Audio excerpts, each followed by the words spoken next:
Good morning, sir.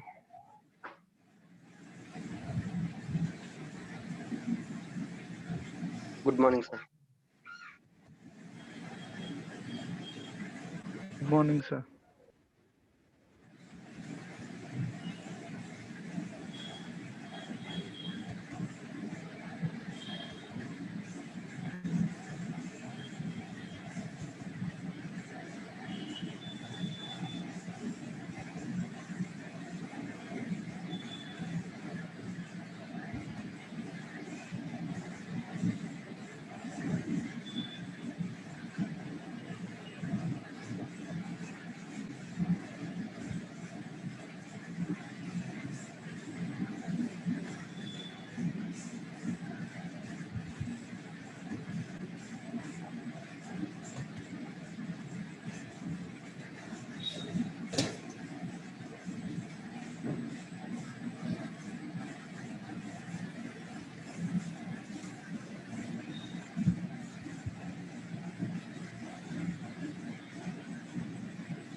We'll start discuss this Negotiable Instruments Act. By the Negotiable Instruments Act discusses them. This is applicable for both old syllabus and new syllabus. Okay. Good.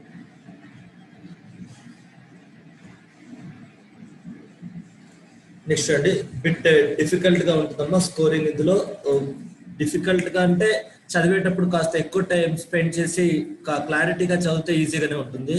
ఈజీగా ఎందుకు ఉంటుంది అంటే expected క్వశ్చన్సే వస్తాయి. ఇది వరకు ఇట్లా ఏదైతే వచ్చాయి ఎగ్జామ్ లో క్వశ్చన్స్ మోస్ట్ ప్రాబ్లీ అవే రిపీట్ అవుతాయి. సో కాబట్టి ఆ పాయింట్ ఆఫ్ వ్యూలో ఈజీగానే ఉంటుంది. కానీ డిఫికల్ట్ ఏంటంటే ఆ ప్రీవియస్ ఎగ్జామ్ క్వశ్చన్స్ అయినా సరే కన్ఫ్యూజ్ అవుతారు. ఏ క్వశ్చన్ కి ఏ ఆన్సర్ రాయాలని కన్ఫ్యూజ్ అవుతారు. అదొకటే పాయింట్ ఇక్కడ ఇందులో. Okay right, that is the point. నేను మొన్న పంపించిన మీకు ఒక సర్టిఫైడ్ కాపీస్ ఎవాల్యుయేషన్ రిపోర్ట్ లో పంపించాను చూడండి. అందులో కూడా ఈ చాప్టర్ లోనే అబ్బాయి మిస్టేక్ చేసింది. 4 మార్క్స్ క్వశ్చన్ రాస్తే 0 వేసేసారు. ఎందుకంటే అక్కడ వాళ్ళు ఫోర్జరీ గురించి అడిగితే అబ్బాయి ఫ్రాడ్ గురించి రాశాడు. అంటే కన్ఫ్యూజ్ అవుతారు. ఈ చాప్టర్ అది ఇంపార్టెంట్. సో మీరు 8 మార్క్స్ ఒక 8 మార్క్స్ వచ్చింది అనుకోండి ఈ చాప్టర్, 8 మార్క్స్ కి మీరు బాగా రాసామనుకుంటే 8 కి 0 పడిపోతాయి. ఎందుకంటే వాళ్ళు అడిగింది ఒకటి, మీరు రాసింది ఒకటి. క్లారిటీ ఉండాలి. కన్ఫ్యూజన్స్ వస్తాయి. ఒక క్వశ్చన్ కి ఇంకో క్వశ్చన్ కి కన్ఫ్యూజన్స్ వస్తాయి. ఆ కన్ఫ్యూజన్స్ రాకుండా కొంచెం క్లారిటీగా చదువుకోవాలి చాప్టర్. ఓకే, కన్ఫ్యూజన్స్ వచ్చాయంటే వేస్ట్. మీరు ఎంత చదువుకున్నా సరే కన్ఫ్యూజన్స్ వచ్చాయనుకోండి పక్కగా ఆన్సర్ రాసి వస్తారు. కానీ మీరు రాసిన ఆన్సర్ క్వశ్చన్ కి మ్యాచ్ అవుతుంది. వాళ్ళు అడిగిన క్వశ్చన్ కాకుండా మీరు వేరే క్వశ్చన్ కి ఆన్సర్ రాస్తారు. బాగా రాస్తారు ఆన్సర్, కానీ వేరే క్వశ్చన్ కి రాస్తారు. సో అవుట్ రైట్ లో ఇక్కడ 0 పడిపోతుంది. అది ఒక రిస్క్ ఉందమ్మా ఈ చాప్టర్ లో. అంతే, వస్తే 8 కి 8 వస్తే, లేకపోతే 8 కి 0 వస్తాయి. ఆ టైప్ లో ఉంటుంది ఈ చాప్టర్. కొంచెం కన్ఫ్యూజ్ అవ్వకుండా చూసుకోవాలి. Okay right. So outdated act అయితే ఇందులో అన్ని ప్రొవిజన్స్ మనకు ప్రెసెంట్ అంత ఇంపార్టెంట్ ఏం కాదు. అన్ని most of the points present situation లో అంత వైడర్ అప్లికేషన్ ఏముంటుంది దీనికి. నెగోషియబుల్ ఇన్స్ట్రుమెంట్స్ యాక్ట్ కి it's an outdated act only. Okay right. Anyway మనకు సిలబస్ లో ఉంది కాబట్టి మనం ఒక్కసారి చూసుకోవాలి నెగోషియబుల్ ఇన్స్ట్రుమెంట్స్ యాక్ట్ అనేది. రైట్,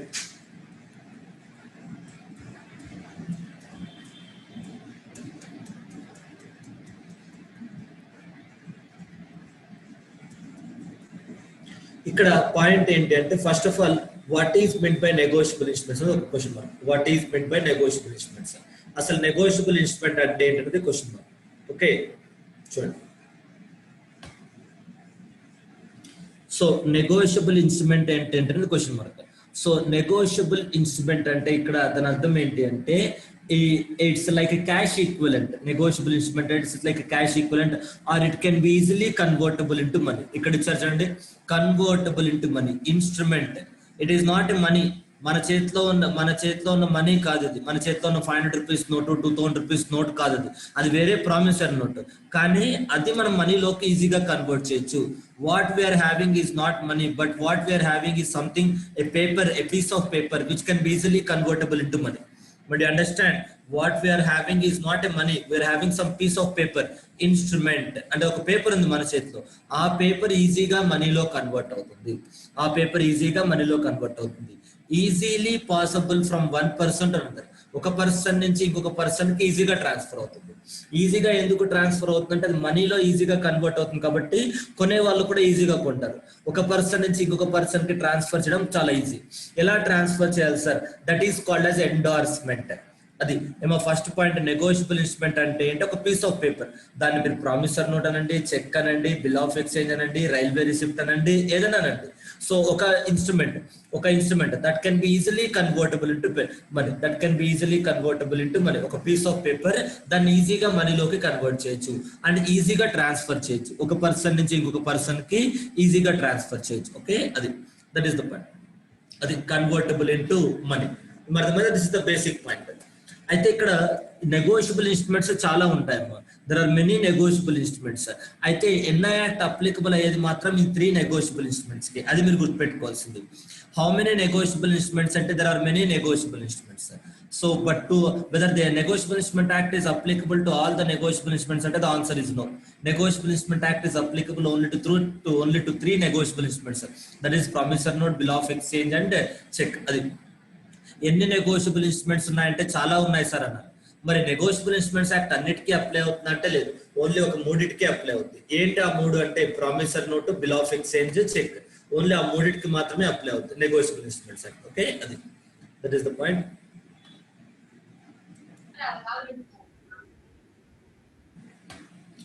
రైట్, సో అది ఓకే. అర్థమైందా? నెగోషియబుల్ ఇన్స్ట్రుమెంట్స్ చాలా ఉంటాయి, కానీ ఎన్ఐ యాక్ట్ అప్లికబుల్ అయితే మాత్రం ఓన్లీ ఆ 3 ఇన్స్ట్రుమెంట్స్. అంటే ఎన్ఐ యాక్ట్ లో డిస్కస్ చేసిన ఆ 3 మాత్రమే నెగోషియబుల్ ఇన్స్ట్రుమెంట్స్ అని చెప్పకూడదు. లిస్ట్ ఆఫ్ నెగోషియబుల్ ఇన్స్ట్రుమెంట్స్ అంటే చాలా వస్తాయి. Applicability of negotiable instruments act అంటే ఈ 3 రాదు. అది ఏమో ఈ పాయింట్ అర్థమైందా? నెగోషియబుల్ ఇన్స్ట్రుమెంట్స్ అందులో ఎన్ఐ యాక్ట్ అప్లికబుల్ అయితే మాత్రం ఈ 3టికి, promissory note, bill of exchange, cheque. Okay, next చూడండి. So a negotiable instrument act as per section 13, a negotiable instrument means a promissory note, bill of exchange or cheque payable either to order or to the bearer. అంటే ఇక్కడ ఏమి ఇచ్చారు మనకు? 3 types of instruments ఇచ్చారు. Promissory note, bill of exchange, cheque. Payable either to order or to bearer. Okay, ఒక్కసారి చూడండి, నేను చూపిస్తాను చూడండి ఎలా ఉంటుంది అది.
సో నెగోషియబుల్ ఇన్స్ట్రుమెంట్స్ యాక్ట్ అంటే నెగోషియబుల్ ఇన్స్ట్రుమెంట్స్ మనం 3 పార్ట్స్ గా డివైడ్ చేస్తే negotiable instruments.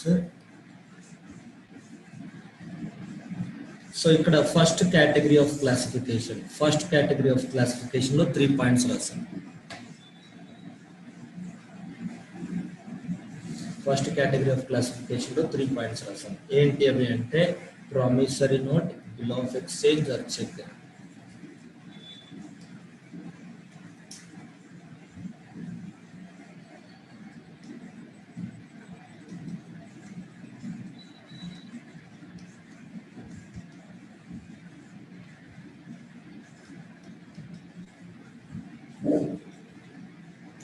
promissory note, bill of exchange or check. This is one classification.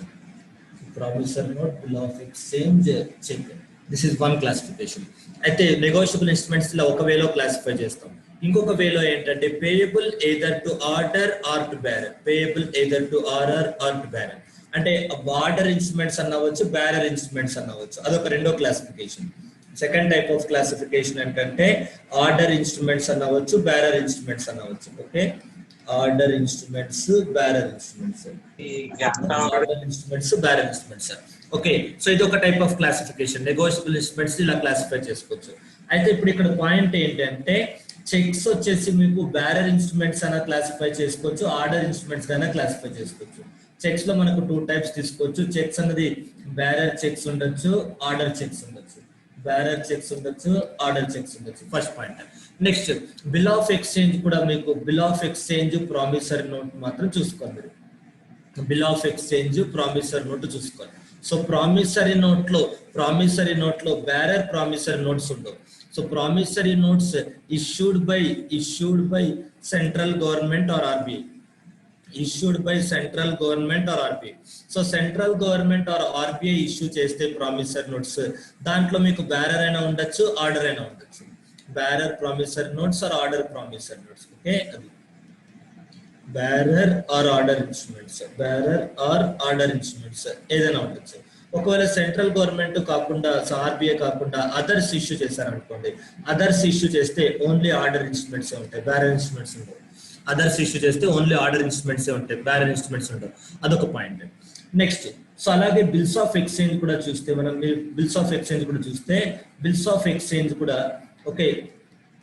So bills of exchange కూడా మీకు what we call demand instruments, time instruments ఉంటాయి. Demand instruments, time instruments ఉంటాయి.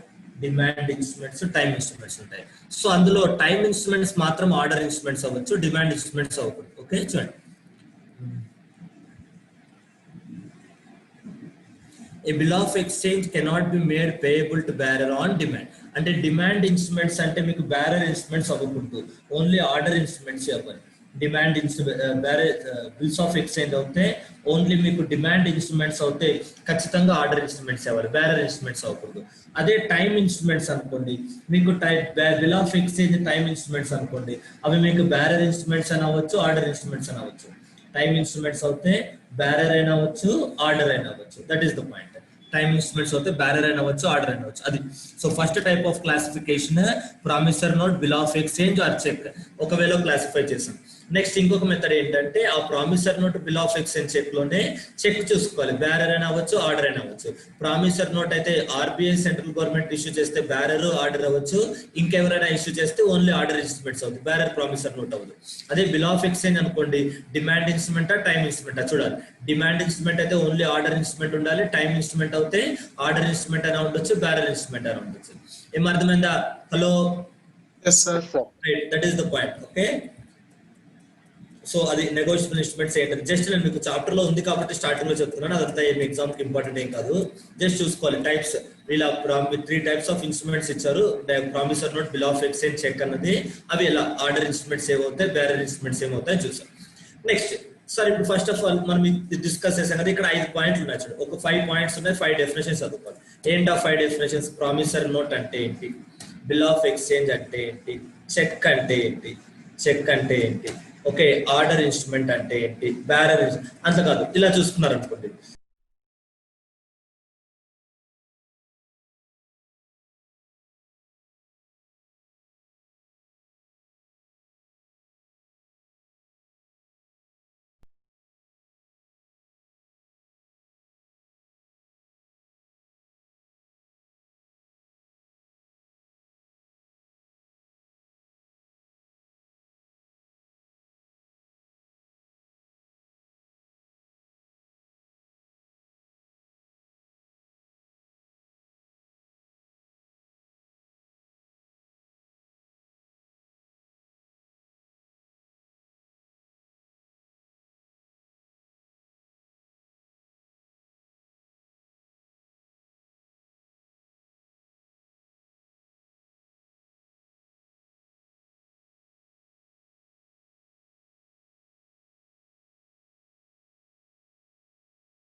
One subject matter. Okay, అది ఇక్కడ point. అంటే ఒక subject matter ఉంటుంది, ఒక ఇష్యూ ఉంటుంది, అందులో ఎవరికి ఒక ప్రాపర్టీ ఉంటుంది అనుకోండి, ఒక ప్రాపర్టీ ఆర్ అసెట్ ఉంటుంది, దాంట్లో ఎవరికి రైట్స్ ఉన్నాయి, ఎవరికి లైబిలిటీస్ ఉన్నాయని చెప్తారు. అది అంటే ఇక్కడ ప్రాపర్టీ ఏంటంటే, ఫర్ ఎగ్జాంపుల్ ఏ బికి ల్యాండ్ సేల్ చేశారు అనుకోండి, ఒక సేల్ అగ్రిమెంట్ రాసుకుంటారు, దాన్ని కూడా ఇన్స్ట్రుమెంట్ అంటాం. ఏ బికి ల్యాండ్ సేల్ చేస్తే ఒక సేల్ అగ్రిమెంట్ రాసుకుంటాం, దాన్ని కూడా ఇన్స్ట్రుమెంట్ అంటాం. ఎందుకు? అక్కడ సబ్జెక్ట్ మ్యాటర్ ఏంటి? ల్యాండ్. అక్కడ సబ్జెక్ట్ మ్యాటర్ ఏంటి? ల్యాండ్. ఆ ల్యాండ్ ఎవరు అమ్ముతున్నారు, ఎవరికి అమ్మాలి అనేది అందులో ఆబ్లిగేషన్స్ ఉంటాయి. ఎవరికి అమ్మాలి, ఆ ల్యాండ్ అమ్మాలి, ఎవరు డబ్బులు ఇవ్వాలి అనేది ఆబ్లిగేషన్స్ ఉంటాయి. అలాగే ప్రామిసరీ నోట్ కూడా అంతే. కాకపోతే ప్రామిసరీ నోట్ లో సబ్జెక్ట్ మ్యాటర్ ఏంటంటే ల్యాండ్ కాదు, కానీ some of money. Promissory note లో సబ్జెక్ట్ మ్యాటర్ ఏంటంటే సమ్ ఆఫ్ మనీ. అంటే ఇక్కడ మీరు ఒక సేల్ అగ్రిమెంట్ రాసుకున్నారు అనుకోండి, అందులో 2 acres ఆఫ్ ల్యాండ్ అని రాసుకుంటారు.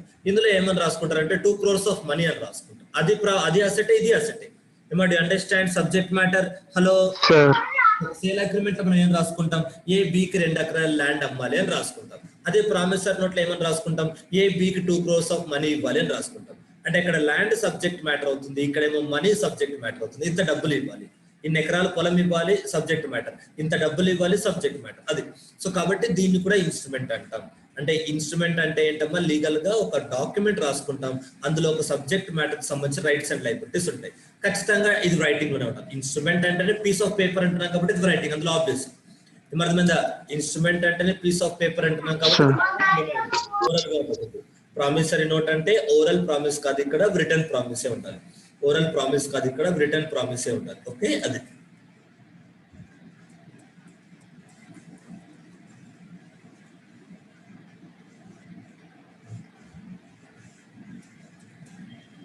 నెక్స్ట్. సో ప్రామిసరీ నోట్ అంటే రిటర్న్ ప్రామిసే ఉండాలి, ఓరల్ ప్రామిస్ కాదు. ఓకే, అదొక point.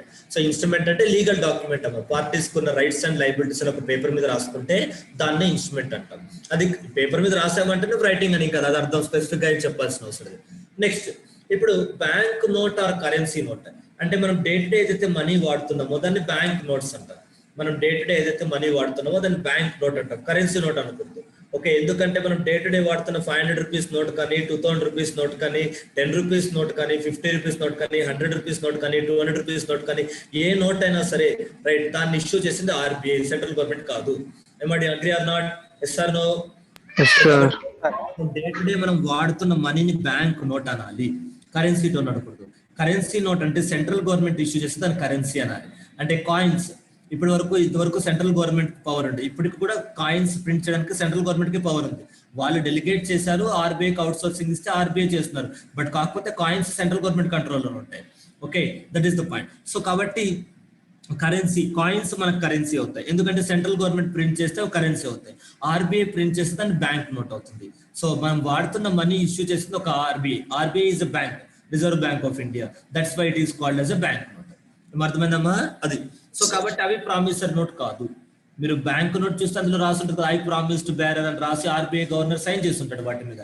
Yes or no? So కాబట్టి ఇప్పుడు ఇక్కడ పాయింట్ ఏంటంటే అవి ప్రామిసరీ నోట్స్ కాదు. ఈవెన్ దో దాని మీద వర్డ్ ప్రామిస్ అనే వర్డ్ ఉన్నా సరే, ఈవెన్ దో దాని మీద ఆర్బీఐ గవర్నర్ ప్రామిస్ చేసినా సరే, అది ప్రామిసరీ నోట్ కాదు. ఎందుకంటే దానికి Indian paper currency act apply అవుతుంది, ఆర్బీఐ యాక్ట్ 1934 అప్లై అవుతుంది. దానికి ఈ నెగోషియబుల్ ఇన్స్ట్రుమెంట్స్ యాక్ట్ అప్లికబుల్ కాదు. స్ట్రిక్ట్ గా చెప్పాలంటే అది ప్రామిసరీ నోట్ కాదు అనకూడదు, అది ప్రామిసరీ నోటే. కాకపోతే దానికి నెగోషియబుల్ ఇన్స్ట్రుమెంట్స్ యాక్ట్ అప్లై కాదు. ఏమర్థమైందా? Do understand? దానికి సంబంధించి సపరేట్ యాక్ట్ ఉంది కాబట్టి దాన్ని ఎన్ఐ యాక్ట్ లో నుంచి బయటకు తీసేస్తారు అంతే. ఎన్ఐ యాక్ట్ పరిధిలో నుంచి బయట పెట్టేస్తారు దాన్ని అంతే. అంతేకాని దాని అర్థం అది ప్రామిసరీ నోట్ అని కాదు, అది కూడా ప్రామిసరీ నోటే. క్లియర్ గా రాస్తుంటారు ఐ ప్రామిస్ టు బేరర్ అని చెప్పి ఆర్బీఐ గవర్నర్ సైన్ చేస్తుంటారు, అది కూడా క్లియర్ గా ప్రామిసరీ నోటే. బట్ కాకపోతే ఏంటంటే దానికి సపరేట్ యాక్ట్ ఉంది కాబట్టి ఎన్ఐ యాక్ట్ పరిధిలో నుంచి బయట పెట్టేస్తాం దాన్ని. ఎన్ఐ యాక్ట్ పరిధిలో దాన్ని కన్సిడర్ చేయట్లేదు. ఓకే, అది next. Promissory note shall contain an unconditional undertaking. అంటే ఇక్కడ ప్రామిసరీ నోట్ లో ఏం రాయాలి, ప్రామిసరీ నోట్ లో ఏం ఉండాలి అంటే అండర్టేకింగ్ ఉండాలి. అండర్టేకింగ్ అంటే ఇక్కడ ఏంటి అంటే ఒక రెస్పాన్సిబిలిటీ తీసుకోవడం, అకౌంటబిలిటీ తీసుకోవడం, రెస్పాన్సిబిలిటీ తీసుకోవడం, ఒక అకౌంటబిలిటీ తీసుకోవడం, ఒక అష్యూరెన్స్ ఇవ్వడం, గ్యారంటీ ఇవ్వడం, ప్రామిస్ ఇవ్వడం లాంటిది. అండర్టేకింగ్ అంటే ఇక్కడ ప్రామిస్ అని అంటాం. వాళ్ళు ప్రామిస్ అనే వర్డ్ వాడకుండా అండర్టేకింగ్ అనే వర్డ్ వాడారు. అండర్టేకింగ్ అంటే ఒక కమిట్మెంట్ ఇవ్వడం, ఎస్ నేను ఇది చేస్తాను అని ఒప్పుకోవడం, ఇది నా బాధ్యత, దిస్ ఈజ్ మై రెస్పాన్సిబిలిటీ అని యాక్సెప్ట్ చేయడం అనమాట. దాన్ని అండర్టేకింగ్ అంటారు. అర్థమైందా? హలో, అది. సో కాబట్టి అండర్టేకింగ్ అంటే ఇక్కడ ఒక కమిట్మెంట్, నా ఎస్ ఇది నా డ్యూటీ, నేను చేస్తాను, నా డ్యూటీ నాకు తెలుసు, నేను చేస్తాను అని చెప్పేదాన్నే అండర్టేకింగ్ అంటారు. Okay, that is the point. Promissory note shall contain an unconditional undertaking. అంటే ఒక కమిట్మెంట్ ఉండాలి. అది ఎలా ఉండాలి? అన్కండిషనల్ గా ఉండాలి. అది ఎలా ఉండాలి అంటే అన్కండిషనల్ గా ఉండాలి. అండర్టేకింగ్ అంటే ప్రామిస్. అది ఎలా ఉండాలి అంటే అన్కండిషనల్ గా ఉండాలి. అంటే మనీ కరెక్ట్ గా ఇవ్వాలి. ఇంకా అందులో కండిషన్ ఏం అటాచ్ చేయకూడదు. Unconditional undertaking. అందులో కండిషన్ ఏం అటాచ్ చేయకూడదు ఇంకా దానికి. అంటే I promise to pay B rupees 2 crores అంటే అంతే, అంతవరకే ఉండాలి. I promise to pay B rupees 2 crores if I win lottery, if I successful in the business. అలాంటి కండిషన్స్ అటాచ్ చేయకూడదు. ఏమర్థమైందా? అలాంటి కండిషన్స్ అటాచ్ చేయకూడదు. Do you understand? Hello. yes sir. కాబట్టి promissory note లో అలాంటి కండిషన్స్ అటాచ్ చేయకూడదు. Okay, clear గా ఉండాలి. అలాంటి కండిషన్స్ అటాచ్ చేస్తే ఏమవుతుందంటే దానికి వ్యాలిడిటీ పెరగదు. ఇక్కడ పైన రాసాం కదా మనం, easily possible from 1% to another person, అది మిస్ అవుతుంది. ఆ కండిషన్ చూసి ఎవరు కొనడు. మనం ఏదైనా షాప్కి వెళ్ళి ఏదైనా పర్చేస్ చేసి వాళ్ళకి డబ్బులు ఇస్తే, మనం నోట్స్ ఇచ్చామనుకోండి, బ్యాంక్ నోట్స్, ఎందుకు వాళ్ళు బ్లైండ్ గా తీసుకున్నారంటే అందులో క్లియర్ గా I promise to pay bearer అని ఉంటుంది ఆర్బీఐ గవర్నర్, అంతే, ఇంకేం చెప్పడు. I promise to pay bearer if this note founds to be genuine, if this note does not found to be fake, అలా రాశారు అనుకోండి ఏదైనా అందులో కండిషన్స్, ఎవరు తీసుకురా డాక్యుమెంట్, ఎందుకంటే దానికి వ్యాలిడిటీ ఉండదు ఇక్కడ. ఓహో ఈ నోట్ మనం తీసుకున్నా, రేపొద్దున ఎవరికన్నా ఇస్తే వాళ్ళు ఒప్పుకోవచ్చు, ఒప్పుకోకపోవచ్చు, ఆ డౌట్ వస్తుంది మనకు. ఏమవునా కదా? హలో. సో కాబట్టి ఇక్కడ పాయింట్ ఏంటంటే కండిషన్లు అటాచ్ చేస్తే దాని యొక్క వ్యాలిడిటీ తగ్గిపోతుంది, ట్రాన్స్ఫరబిలిటీ మిస్ అవుతుంది, అన్సర్టనిటీ పెరుగుతుంది. సో నెగోషియబుల్ ఇన్స్ట్రుమెంట్స్ అంటే ఒక కమర్షియల్ డీలింగ్స్, బిజినెస్ డీలింగ్స్ లో ఎప్పటికీ కూడా సర్టైనిటీ అనేది మోస్ట్ ఇంపార్టెంట్. వేగ్నెస్ ఉండకూడదు. వేగ్ గా మీరు పీపుల్ ని చీట్ చేయకూడదు. డాక్యుమెంట్స్ ఏదైనా వేగ్ గా రాసుకొని, కండిషన్స్ ఏదైనా వేగ్ గా పెట్టుకొని పీపుల్ ని చీట్ చేయకూడదు. అది మీ కస్టమర్స్ అయినా, ఎంప్లాయీస్ అయినా, లేకపోతే సప్లయర్స్ అయినా, ఎవరైనా సరే, గవర్నమెంట్ అయినా, మీరు వేగ్నెస్ ని యూజ్ చేసి చీట్ చేయకూడదు.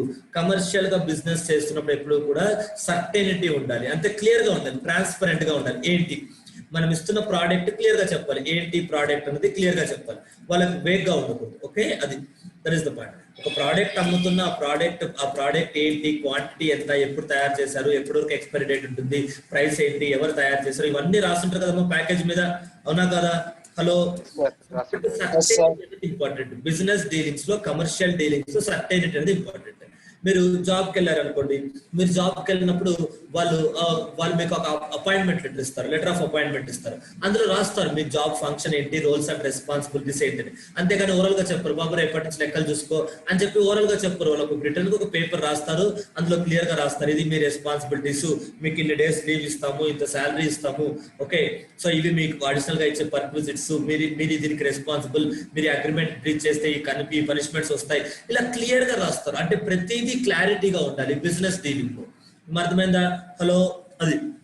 సో కాబట్టి మనం ఎవరికైనా గూడ్స్ సేల్ చేసాం అనుకోండి, అందులో రాస్తాం మనం సేల్ చేసిన గూడ్స్ డిస్క్రిప్షన్ ఏంటి, క్వాంటిటీ ఏంటి, దానికి ప్రైస్ ఎంత, జిఎస్టీ ఎంత అప్లికబుల్ అవుతుంది, మన కంపెనీ పేరు ఏంటి, మన కంపెనీ అడ్రస్ ఏంటి, రిజిస్ట్రేషన్ నంబర్ ఏంటి, అటుపక్క వాళ్ళు గూడ్స్ రిసీవ్ చేసుకున్న తర్వాత వాళ్ళు డబ్బులు ఎలా పే చేయాలి, క్యాష్ లో ఇవ్వాలా, ఆర్టీజీఎస్ నెఫ్ట్ ద్వారా ఇవ్వాలా, ఎప్పటిలోపు ఇవ్వాలి, డిలే చేస్తే ఎంత ఇంట్రెస్ట్ కట్టాల్సి వస్తుంది, ఒకవేళ పే చేయకపోతే కోర్టులో కేసు ఫైల్ చేస్తే ఏ కోర్టులో కేసు ఫైల్ చేయాలి. సో ఇవన్నీ కూడా ఒక ఇన్వాయిస్ లో ఉంటాయి.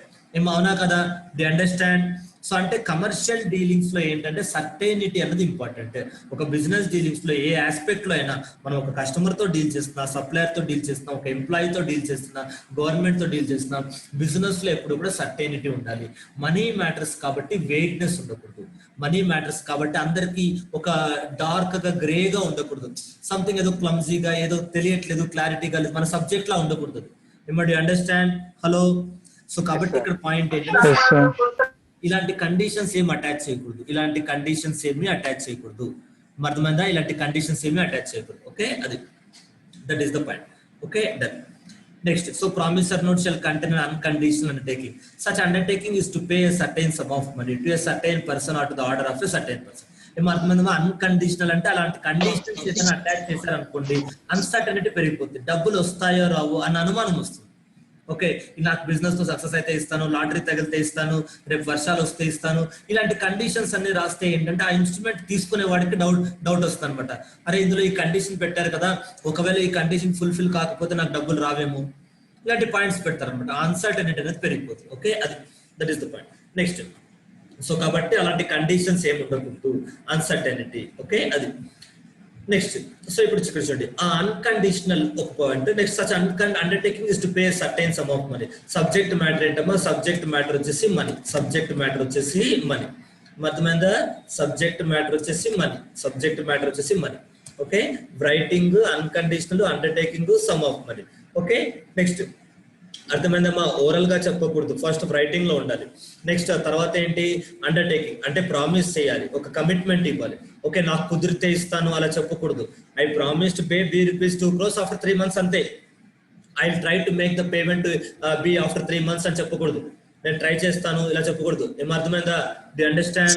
అది కాబట్టి ఖచ్చితంగా కమిట్మెంట్ ఇవ్వాలి. అండర్టేకింగ్ అనేది ఇవ్వాలి, కమిట్మెంట్. రైటింగ్ అనేది ఇవ్వాలి, ఓరల్ గా కాదు, రైటింగ్ గా ఇవ్వాలి. ఆ కమిట్మెంట్ కి కండిషన్స్ అటాచ్ చేయకూడదు.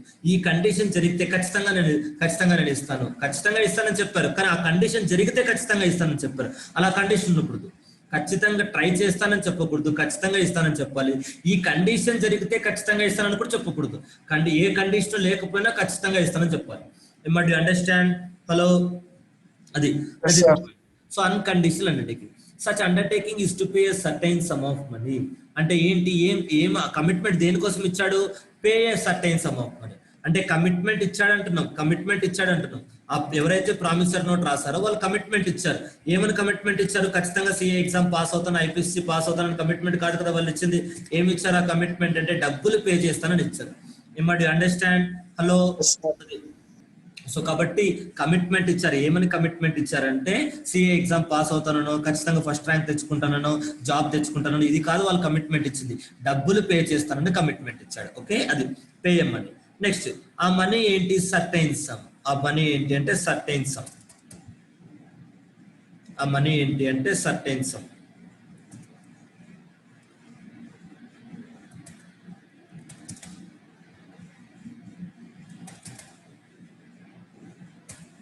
ఆ మనీ ఏంటి అంటే సర్టైన్ సమ్. అంటే అందులో క్లియర్ గా ఉండాలి. నాకు ఎంత వీలైతే అంత ఖచ్చితంగా 3 months తర్వాత ఇస్తాను, నాకు ఎంత వీలైతే అంత ఇస్తాను అన్నాను. అది కరెక్ట్ కాదు. ఎంత ఇస్తానని చెప్తున్నా, ఖచ్చితంగా 3 months తర్వాత పేమెంట్ ఇస్తానన్నా. ఎంత అంటే నాకు ఎంత కుదిరితే అంత ఇస్తాను, ₹500 ఇస్తాను, ఇంకా ఎక్కువ వీలైతే ఎక్కువ ఇస్తాను, ఇలా వేగ్గా చెప్పకూడదు. Do understand? మనం ఎంత ఇస్తాం అన్నది క్లియర్ గా చెప్పాలి. ఓకే, అది. మనం ఒక కమిట్మెంట్ ఇచ్చాము, డబ్బులు పే చేస్తాము. ఏమని కమిట్మెంట్ ఇచ్చాము? పే చేస్తామని. ఏం పే చేస్తామని కమిట్మెంట్ ఇచ్చాము? మనీ పే చేస్తామని కమిట్మెంట్ ఇచ్చాము. ఎంత మనీ? సర్టైన్. క్లియర్ గా చెప్పాలి. ఎంత పే చేస్తాం అనేది కూడా క్లియర్ గా చెప్పాలి.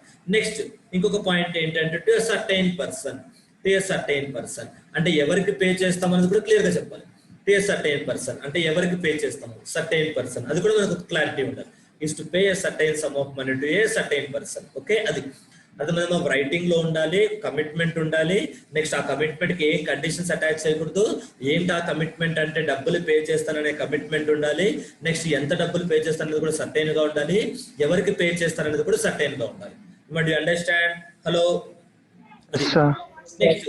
సో ఇది ఆర్డర్ ఇన్స్ట్రుమెంట్ వచ్చినప్పుడు చూద్దాం. ఈ పాయింట్ అంటే ఆర్డర్ ఇన్స్ట్రుమెంట్ వచ్చినప్పుడు చూద్దాం. Next, sign. ఖచ్చితంగా సైన్ చేయాలి. ఎందుకంటే సైన్ చేయకపోతే దాని అర్థం లేదు కదా, సైన్ చేయకపోతే దానిలో ఉపయోగం లేదు కదా, అది. That is the point. Okay, sign, దాన్ని సైన్ చేయాలి. ఓకే, అది. మనం ఏదైనా ఒక స్టేట్మెంట్ ఇచ్చి, కమిట్మెంట్ ఇచ్చి దాని మీద సైన్ చేసామనుకోండి, ఆ సైన్ చేయడం అంటే ఆ స్టేట్మెంట్ మనం ఒప్పుకున్నట్టు.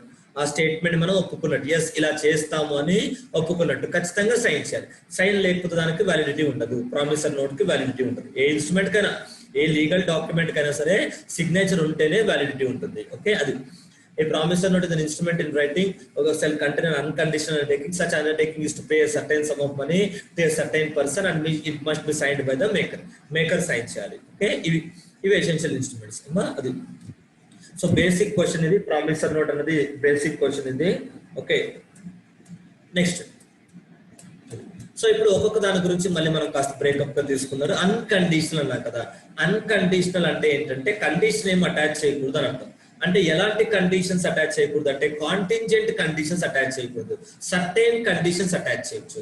కాంటింజెంట్ కండిషన్ అంటే ఏంటి? జరుగుతుందో జరగదు, అలాంటివి కాంటింజెంట్ కండిషన్స్ అవుతాయి. సర్టెన్ కండిషన్ అంటే ఏంటంటే ఖచ్చితంగా జరుగుతుంది, మేబీ తెలియదు, ఎప్పుడు జరుగుతుందో తెలియదు కానీ ఖచ్చితంగా జరుగుతుంది, అలాంటివి అటాచ్ చేయొచ్చు. But you understand? Certain contingent not valid. Contingent conditions అనేది యాక్సెప్టబుల్ కాదు. కాంటింజెంట్ కండిషన్స్, కాంటింజెంట్ కండిషన్స్ ఇవి యాక్సెప్టబుల్ కాదు. కాంటింజెంట్ కండిషన్స్ యాక్సెప్టబుల్ కాదు. కాంటింజెంట్ కండిషన్స్ అంటే ఏంటి? What is mean by contingent conditions? May or may not happen, may or may not happen, may or may not happen నే contingent conditions అంటాం. May or may not happen నే contingent conditions అంటాం. Next తర్వాత certain conditions, contingent conditions అవి. తర్వాత certain conditions అంటే ఇక్కడ ఇది యాక్సెప్టబుల్. ఏంటి సర్టైన్ కండిషన్స్ ఏంటంటే డెఫినెట్లీ హ్యాపెన్స్. సర్టైన్ కండిషన్స్ ఏంటంటే definitely happens, the timing is uncertain. మరి సర్టైన్ కండిషన్స్ ఏంటంటే definitely happens, timing is uncertain. Certain conditions అంటే definitely happens, certain condition definitely happens, timing is uncertain. Definitely happens though timing is uncertain, though timing not known, though timing not known. ఎప్పుడు జరుగుతుందో తెలియదు కానీ ఖచ్చితంగా జరుగుతుంది అనమాట. అవి అలాంటివి though timing not known. Okay, so ఎప్పుడు జరుగుతుందో తెలియదు కానీ ఖచ్చితంగా జరుగుతుంది. అలాంటివన్నీ సర్టైన్ కండిషన్స్. అసలు జరుగుతుందో జరగదు అన్నది కాంటింజెంట్ కండిషన్స్. ఏమర్థమైందా? Do understand? Hello, contingent conditions అవి, సర్టైన్ కండిషన్స్ అన్నది. Okay, right. Next, so this is the point. So కాబట్టి దాని గురించి ఇక్కడ డిస్కస్ చేస్తున్నాం అనమాట. దాని గురించి ఇక్కడ ఇచ్చారనమాట. So occurrence of event which is certain to happen అంటే ఖచ్చితంగా జరుగుతుంది. Though timing is uncertain, though timing certain happen, certain ఏమో సర్టైన్ టు హ్యాపెన్ అంటే హ్యాపెన్ అంటే ఏంటి? జరగడం, ఖచ్చితంగా జరుగుతుంది. టైమింగ్ ఈజ్ హ్యాపెన్, ఖచ్చితంగా జరుగుతుంది. సారీ, హ్యాపెన్ జరగడం అయితే ఖచ్చితంగా జరుగుతుంది. Happen certain. ఏమో డు అండర్స్టాండ్? హలో, అర్థమైందా? హ్యాపెన్ సర్టైన్ అంటే ఏంటి? ఖచ్చితంగా జరుగుతుంది అని అర్థం. హ్యాపెన్ సర్టైన్ అంటే ఖచ్చితంగా జరుగుతుందని అర్థం. బట్ కాకపోతే ఏంటంటే టైమింగ్ తెలియదు, ఎప్పుడు జరుగుతుంది అన్న విషయం తెలియదు. Timing uncertain. ఏది సర్టైన్, ఏది అన్సర్టైన్, ఏది సర్టైన్, ఏది uncertain. Happening is certain, timing is uncertain. Happening is certain and timing is uncertain. అది the timing of payment depends on the occurrence of a specified event which is certain to happen, though time of its happening is uncertain. So time ఎప్పుడు జరుగుతుందో ఖచ్చితంగా తెలియదు కానీ, ఎప్పుడు జరుగుతుందో తెలియదు కానీ ఖచ్చితంగా జరుగుతుందని తెలుసు. దాన్ని అన్సర్టైన్ అంటారు. ఓకే, అది that is the point. Next, so as per per this is the point. ఏమర్థమైందా? సో అన్కండిషనల్ అండర్టేకింగ్ అంటే కాంటింజెంట్ కండిషన్స్ అటాచ్ చేయకూడదు కానీ సర్టైన్ కండిషన్స్ అటాచ్ చేయొచ్చు. సర్టైన్ కండిషన్స్ అంటే ఏంటి అంటే certain to happen, timing is uncertain. అది ఎప్పుడు జరుగుతుందో మాత్రం తెలియదు కానీ జరుగుతుందనేది మాత్రం తెలుసు. జరుగుతుందనేది మాత్రం ఖచ్చితంగా చెప్పగలం. సర్టైన్ జరుగుతుందని మాత్రం ఖచ్చితంగా చెప్పగలం కానీ ఎప్పుడు జరుగుతుందో తెలియదు. అలా ఉంటే ఓకే, మొత్తానికి జరుగుతుంది కదా, ఎప్పుడో ఒకసారి జరుగుద్ది కదా, అలాంటివి ఉంటే no problem. So not conditional, దాన్ని అన్కండిషనల్ గానే ట్రీట్ చేయాలి. నాట్ కండిషనల్ అంటే ఏంటమ్మా? కండిషనల్ కాదు అంటే అన్కండిషనల్ కదా అర్థం. Do understand? Hello, not conditional అంటే కండిషనల్ కాదు అంటున్నాడు. కండిషనల్ కాదు అంటే అన్కండిషనల్ అర్థం. అన్కండిషనల్ అంటే వ్యాలిడ్ అని అర్థం. అన్కండిషనల్ అండర్టేకింగ్ ఉండాలంటారు, అది అన్కండిషనల్ అంటున్నాం. అర్థమైందా? ఇది కండిషనల్ కాదు అంటున్నాం. ఇది కండిషనల్ కాదు అంటే అన్కండిషనల్ అర్థం. అన్కండిషనల్ కాబట్టి యాక్సెప్టబుల్ అవుతుంది, అన్కండిషనల్ కాబట్టి యాక్సెప్టబుల్ అవుతుంది. అది మీరు చూసుకోవాలి. ఓకే, అలా ఖచ్చితంగా జరుగుతుంది కానీ ఎప్పుడు జరుగుతుందో తెలియకపోతే దాన్ని కండిషనల్ అనకూడదు. కండిషనల్ అనకూడదు అంటే దాన్ని అన్కండిషనల్ అనాలి. అంటే ప్రామిసర్ నోట్ వ్యాలిడ్ అవుతుంది. అలాంటి ఈవెంట్స్ యాడ్ చేస్తే ప్రామిసర్ నోట్ వ్యాలిడ్ అవుతుంది. ఏమా, అది that is the point. Next,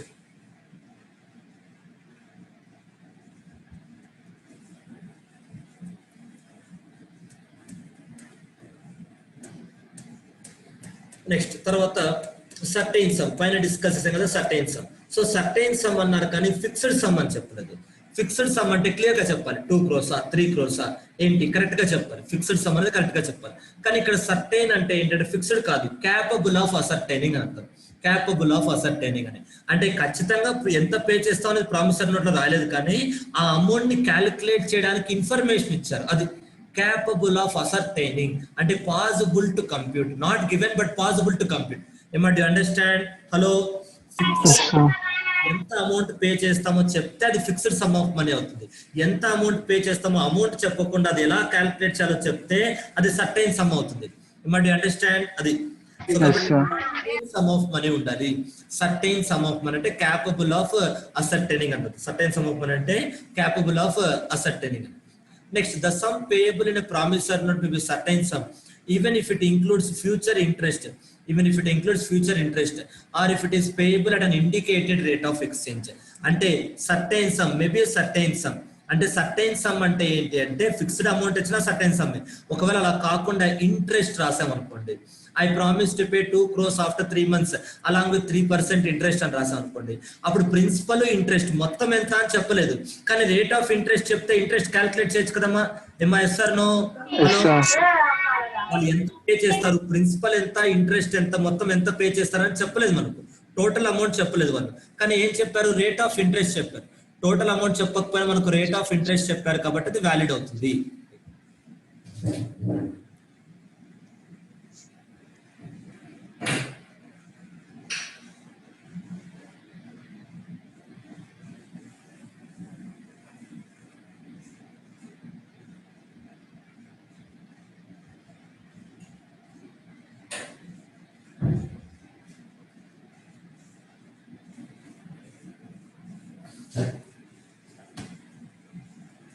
అర్థమైందా?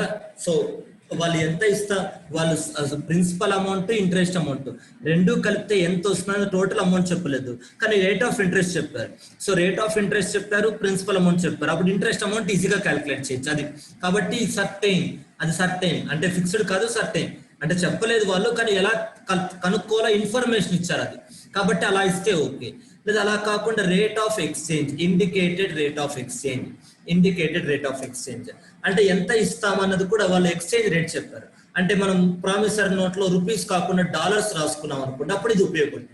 రూపీస్ కాకుండా ప్రామిసర్ నోట్ లో డాలర్స్ రాసుకుంటే అప్పుడు ఉపయోగపడుతుంది. Rate of exchange, indicated rate of exchange రాసుకుంటే ఉపయోగపడుతుంది అది.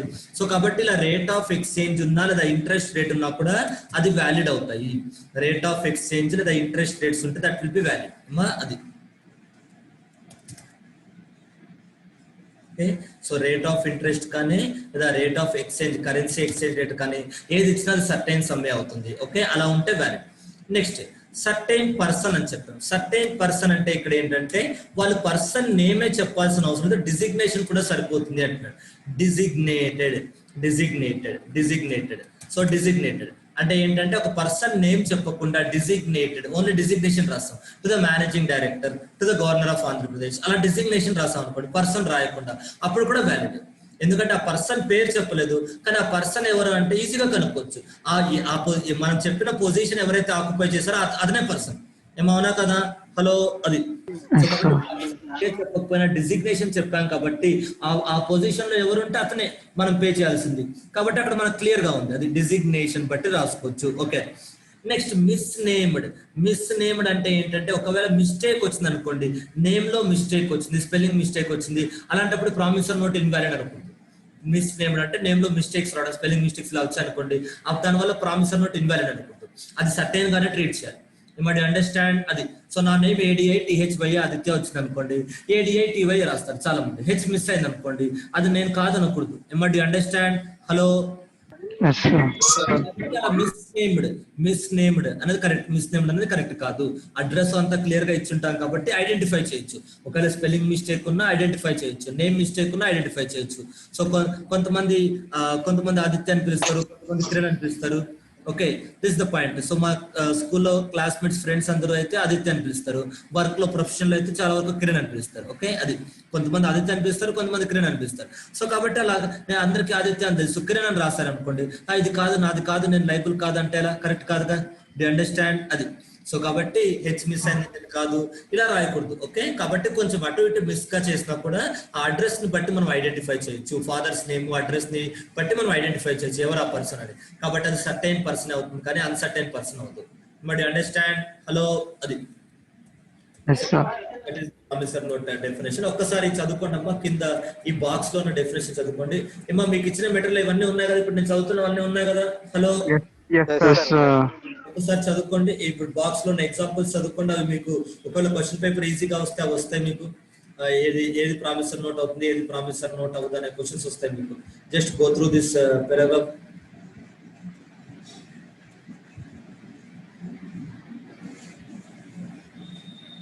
ఒకసారి చదువుకోండి. ఈ ప్రామిసర్ నోట్ అలా ఇస్తారు, ఇది క్వశ్చన్ అమ్మా, ఇది క్వశ్చన్.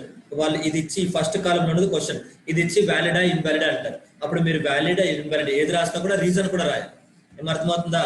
వ్యాలిడా ఇన్వాలిడా రాయడం మాత్రమే కాదు, వ్యాలిడ్ ఆర్ ఇన్వాలిడ్ రాసిన తర్వాత రీజన్ కూడా రాయాలి. You should write the reason also, yes or no. అది మనం దానికి రీజన్ కూడా రాయాలి.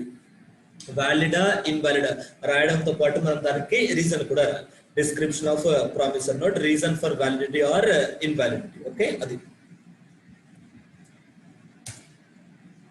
ఓకే. సో వ్యాలిడా ఇన్వాలిడ్ కూడా మనం రాయాలి. ఓకే, అది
మచ్చదారా. హలో, ఇంకా కింద కూడా ఉన్నాయి, ఒకసారి చూసుకోండి. ఏంటి, నేను రీజన్ కూడా ఇచ్చాను. మీరు ఊరికే వ్యాలిడ్ ఆర్ ఇన్వాలిడ్ అని రాస్తే మీకు ఎగ్జామ్ లో మార్క్స్ రావు. రీజన్స్ కూడా రాయాలి. వ్యాలిడ్ అయితే ఎందుకు వ్యాలిడ్, ఇన్వాలిడ్ అయితే ఎందుకు వ్యాలిడ్ అనేది మీరు రీజన్స్ కూడా రాయాలి. ఓకే, అది ఒకవేళ క్వశ్చన్ పేపర్ ఇవన్నీ బేసిక్స్ అమ్మా. ఇదంతా మెయిన్ కోర్ చాప్టర్ కాదు, కోర్ చాప్టర్ ఇంకా ముందు ఉంటుంది. బేసిక్స్, ఇవన్నీ బేసిక్స్ అన్నమాట. క్వశ్చన్ పేపర్ బాగా ఈజీగా వస్తే టెస్ట్ చేసే క్వశ్చన్స్ ఇవన్నీ ఇక్కడ. Okay, next, definition of bill of exchange. A bill of exchange is an instrument in writing. It shall contain an unconditional order. So ఇది కూడా అంతే సేమ్. ఇందులో బిల్ ఆఫ్ ఎక్స్చేంజ్ కి ప్రామిస్ అన్నట్టు ఒకటే ఒక పాయింట్ ఉంటుందమ్మా. అక్కడ అండర్టేకింగ్ ఉంటుంది, ఇక్కడ ఆర్డర్ ఉంటుంది.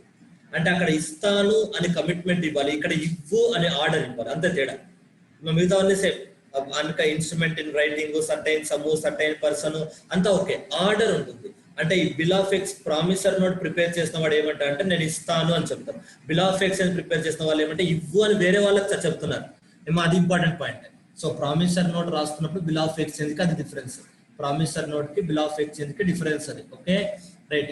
ఏ అనే పర్సన్ బి కి ప్రామిసర్ నోట్ రాశాడు అనుకోండి. ఏ అనే పర్సన్ బి కి ప్రామిసర్ నోట్ రాస్తే ఆ ప్రామిసర్ నోట్ లో ఏముంటుంది? I promise to pay, I promise to pay, I promise to pay B rupees, ఈ B rupees 2 crores అని రాస్తాం అనుకోండి. ఇలా ఉంటుంది ప్రామిస్.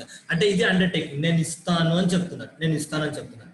అలా కాకుండా ABC వీళ్ళ ముగ్గురి మధ్య ఒక బిల్ ఆఫ్ ఎక్స్చేంజ్ ఉందనుకోండి.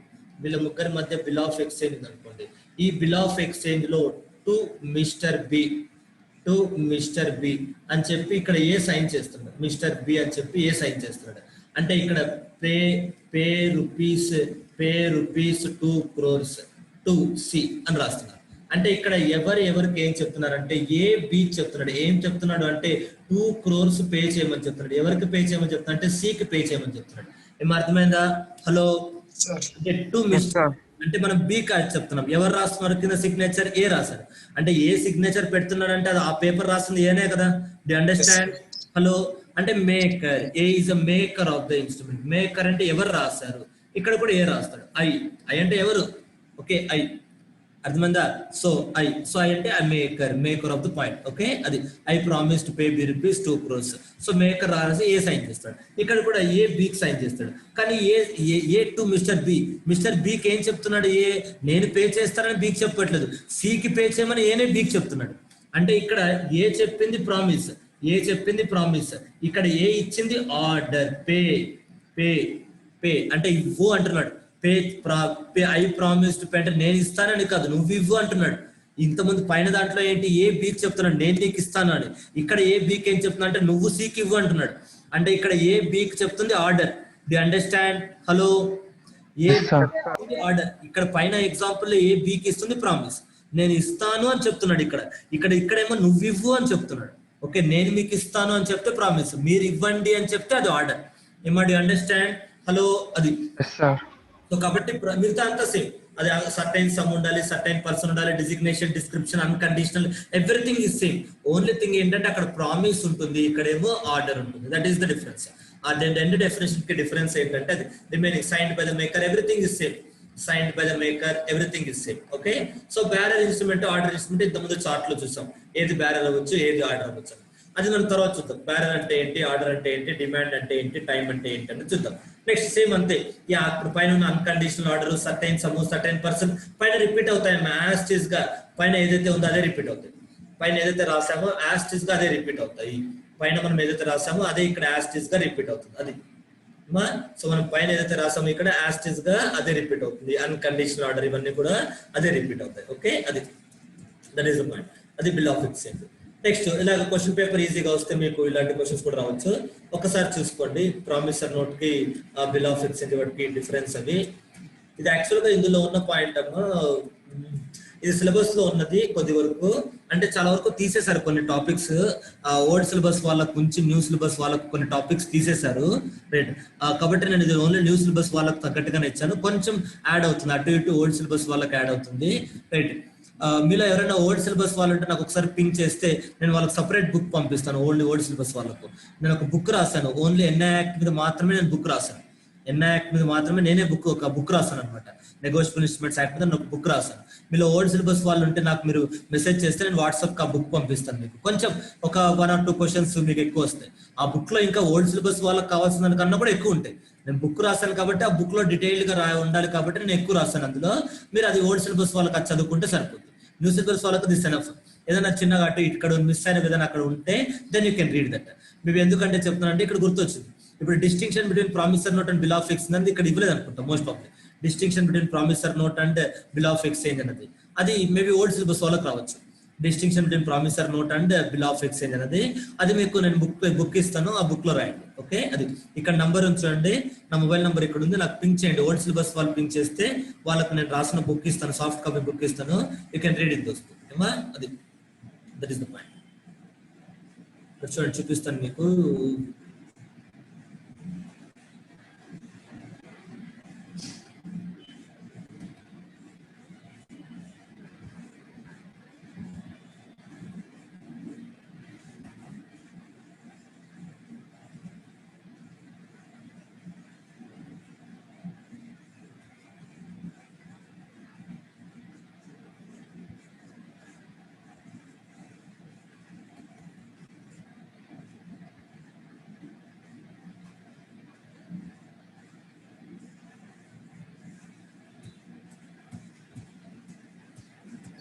ఇప్పుడు మీరు చూస్తున్న ఎన్ఐ యాక్ట్ న్యూ సిలబస్ కాపులో ఇది 33 pages ఉంటుంది.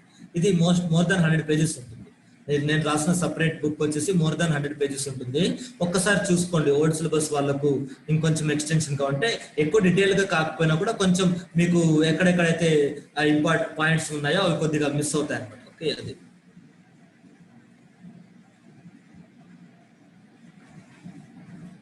ఎంత కవర్ పేజ్, ఆ బుక్ కవర్ పేజ్ ఇది.